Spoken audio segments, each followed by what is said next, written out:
Alright, what's up guys? So today wanted to do a quick video on just some tips and tricks when traveling to Cuba. Just got back from my third time down there, and every time I go I learn something new, gain more perspective, gain more experience, and I wanted to share some of the advice I had with you from some of the things that I've learned having gone down there a couple times now, and just provide some tips and tricks and some hacks, if you will, on how to have a better, safer, more efficient experience in Cuba. So the first one, and one of the most important ones, is money. So in Cuba, cash is king. Make sure you bring enough cash. You can bring euros or US dollars and exchange them when you get to Cuba. You can't exchange them anywhere else before you get to Cuba. The Cuban peso, the CUP, is only available on the island in Cuba. So there are places that will just accept American dollars and euros. Most taxis will, some restaurants will. But if you want to exchange for CUPs, I recommend doing it at an unofficial exchange location. So either on the street or with your Airbnb host, maybe with a taxi driver at a restaurant. A lot of people will be offering this service, so you definitely will have the opportunity to do this, but you're gonna get a much better rate if you do it kind of locally than at the airport or at a bank or something, for example. I mean, this changes every day and fluctuates, but we got a rate of 160 CUP to $1 US with our Airbnb host who exchanged for us, and I think the going rate at the bank at that time was 120 CUP for $1 US, so a much better rate. So yeah, make sure you bring enough cash for sure, because American credit and debit cards will not work in Cuba. So just bring enough cash, bring more than you think you're gonna need, because if you run out, it's extremely hard to get more. And interestingly enough, this shirt I'm wearing, actually, Clandestina, it is a store in Old Havana that has local art and features local artists, and apparently, I didn't try this, but apparently it is it is the only store in Havana or in Cuba that accepts American credit and debit cards. But other than that, you're going to be out of luck, so just definitely bring as much cash as you possibly can. Not as much as you can, but bring enough. So the next thing is your phone, cell service, and Wi-Fi. So if you're lucky enough, your Airbnb will have Wi-Fi. Usually they'll just have a cell phone in the Airbnb that's going as a mobile hotspot. And it's, it's really slow, but it definitely will work. You can't run it up and, use Netflix and stream movies and TV shows. I wouldn't do that, but it works for, texting people, making a Wi-Fi FaceTime call or something, or browsing social media. Definitely do not turn your cellular data on. You can get Cuban SIM cards down there. I have yet to try that, but you have to have an unlocked, like a factory unlocked cell phone. So that means you have to have bought the cell phone directly from, Apple or the Android specific manufacturer. You can't have bought it from like AT&T or T-Mobile or something. So it has to be factory unlocked to be able to put a Cuban SIM card in there. So your best bet, honestly, is just to turn off your roaming, turn off your cellular data, and just use Wi-Fi when you can at your Airbnb, etc. Another thing to mention with the phone is maps. So you could bring a paper map if you wanted to, but I prefer to use the app. It's called map.me, and it's offline maps, so you can download it before you go. It'll give you an offline map of Cuba or Havana, wherever you're going. It also gives you your location, your live location on there. You can pin and save certain places, so that came in handy a lot last time down there using the downloaded Maps app. That was very, very helpful, so I definitely recommend that. And then other than that, just screenshot important things. I screenshotted every tour we were going to go on, every Airbnb tour, the person's name, the phone number, the location, pictures of the location, everything, so I could see that just in case we did not have Wi-Fi. And then also I screenshotted our flight information just to know, when we were departing the last day, what time, what airline, seats, and everything like that. So screenshot important documents and have that saved as well, downloaded. Alright, so another thing to mention is basically street hustlers. Most of the people down there, a lot of the people down there are just trying to make a buck and make some money and hustle on the streets. So a lot of people will come up to you, especially knowing that you're American or knowing that you're a tourist, and try and sell you things or talk to you and end up getting money from you. Some of the people are genuine and sincere and want to talk to you, and they're excited that you're from America or from the US, but a lot of time there's underlying motivation there.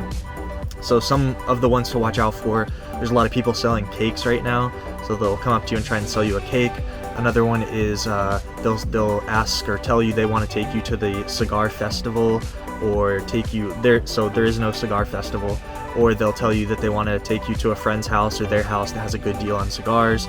So I mean, they're pretty easy to spot, but sometimes it's hard to say no, and you want to be nice and kind of go with it. I mean, I don't think you're ever going to end up in a dangerous situation by going along with it, but you might lose a few bucks because they're just trying to make they're trying to make ends meet. And when they see someone coming from the US or another country, they know how much wealthier we are and in a better economic situation, and they'll sometimes try and take advantage of that.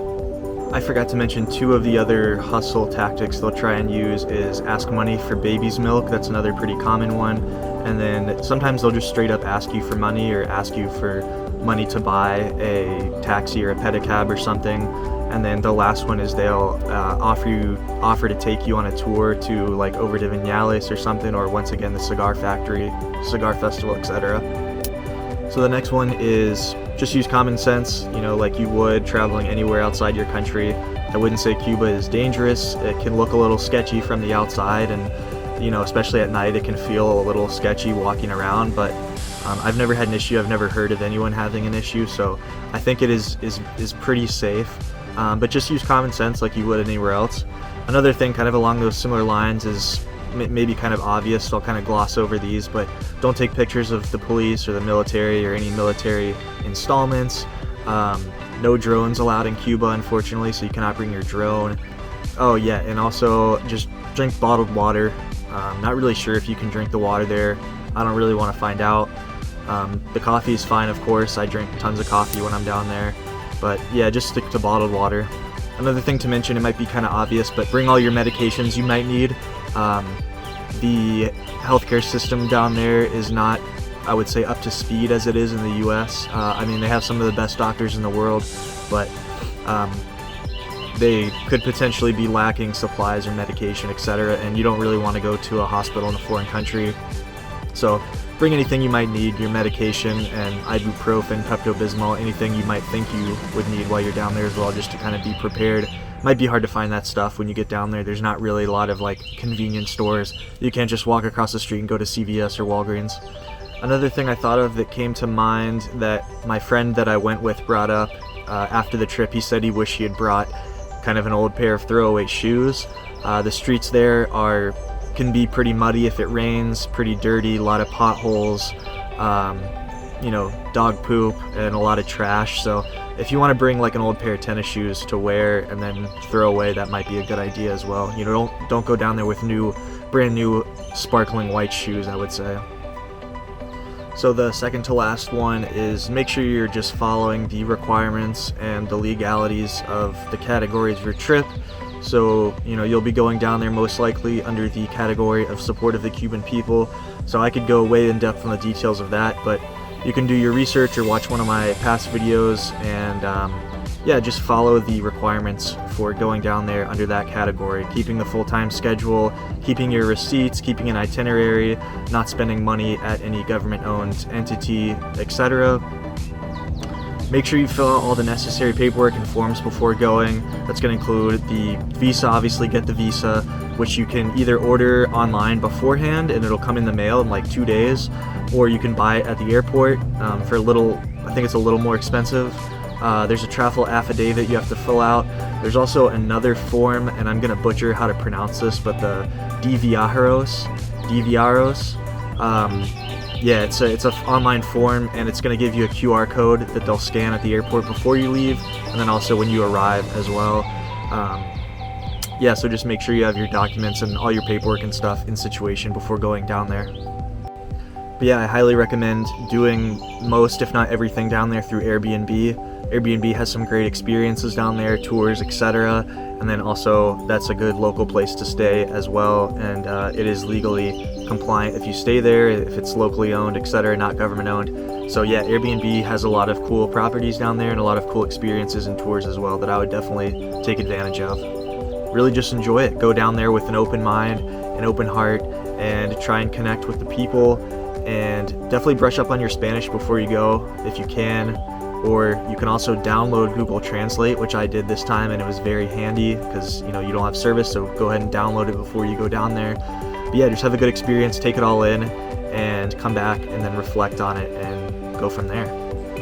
Thank you guys for watching, and I hope to lead another group tour down to Cuba sometime very soon here, so let me know if you're interested. I'll put a link down in the bio for some more information. Thanks.